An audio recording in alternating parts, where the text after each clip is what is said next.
lately. Hey guys, it's Jack here, and today I'm going to be discussing something that people have been asking me a lot lately, and that is what is the difference between low diamond or high plat and master. I've seen a lot of people saying like, hey, I'm stuck in diamond 5 and I don't really know what I'm doing wrong, or like, is there really that big of a difference? And I think there are definitely huge differences between the divisions. However, I think some people over exaggerate them, and I think while there are a lot of small differences, there also are a lot of big ones that I'm going to try to cover here. These are the differences that I notice when I'm smurfing and I'm playing against low diamonds or platinum players.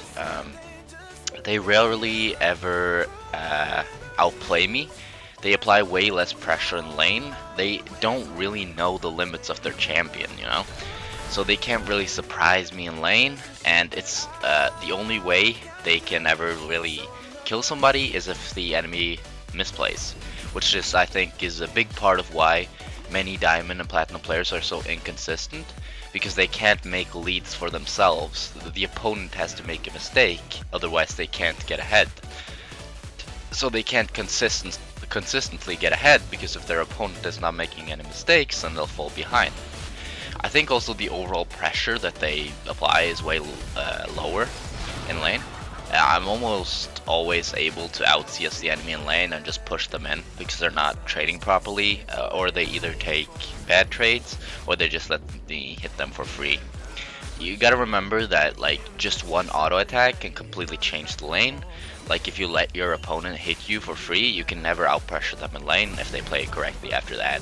Which is something like Master and Challenger players do, is like they're able to punish you for just making one mistake and then they can snowball at the game off of that.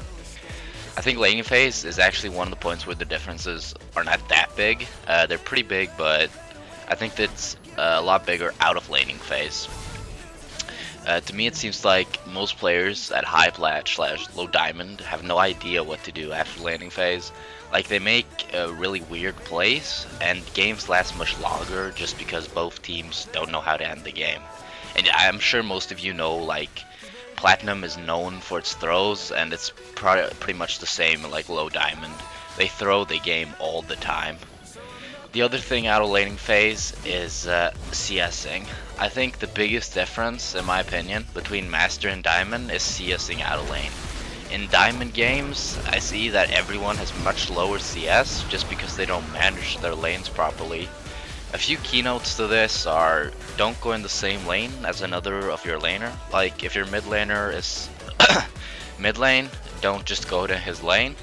And if your top laner is bottom lane, then you can probably go top lane because there's nobody there.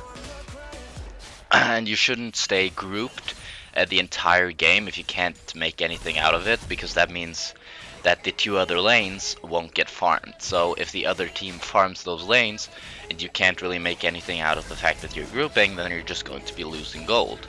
You also shouldn't push too far up without vision. I see a lot of players, just because they won their lane, they're pushing their lane, right? And then suddenly they get 4-manned, and then they're just like, we got 4-manned, it's not our fault, you know? But you didn't have vision, yet you still pushed up to tier 2. That's not a very good decision.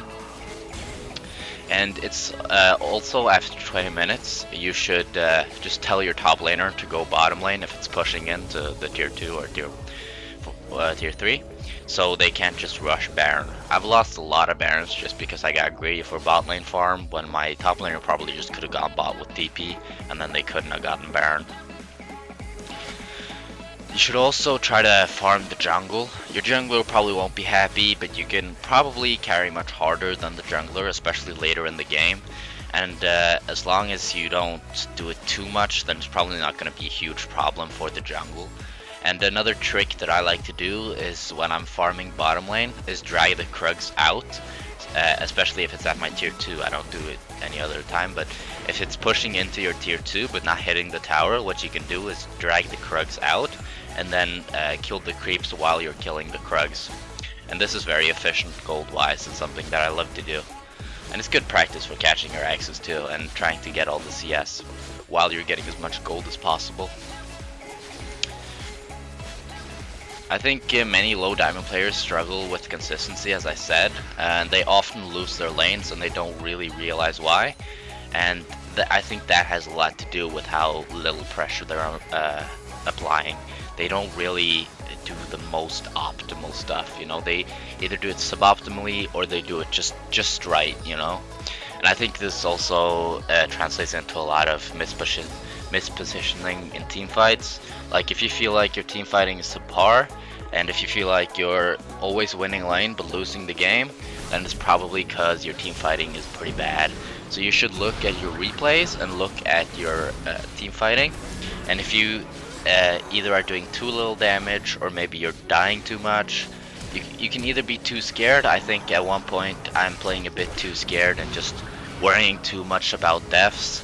I definitely have that flaw. Before I used to do the opposite, where I just die very unnecessarily. I mean, we all make mistakes, and rarely anybody plays a team fight completely perfectly. And if you do, then you're going to see great results in the team fight. But yeah, that was my video on the differences between Diamond and Master players. I really think that if you are Diamond, if you just get one champion you're good at, then you can easily reach Master. If you just one trick a champion and you get high win rate, then you're going to eventually climb, you know?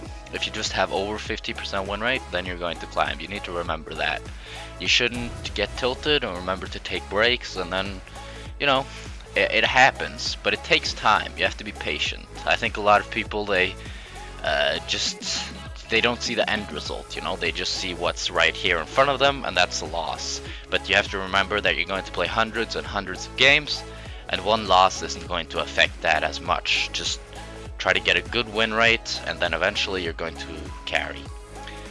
Yeah, so thanks for watching, guys. I'm currently working on a Draven montage, and that's on its way. I'm also working on another pro player montage, and this time it's going to be of an ADC. I really want to hit 100 likes on this video, so if you could make that happen, that would be amazing. I'm also almost at 300 subscribers, and I'm so grateful for all the support you've been giving me. And I hope some of these tips help any of you aspiring players climb easier. If any of you have learned anything from this, then I'm really happy with it, you know? Then my job here is done. Thanks for watching, guys. Peace out.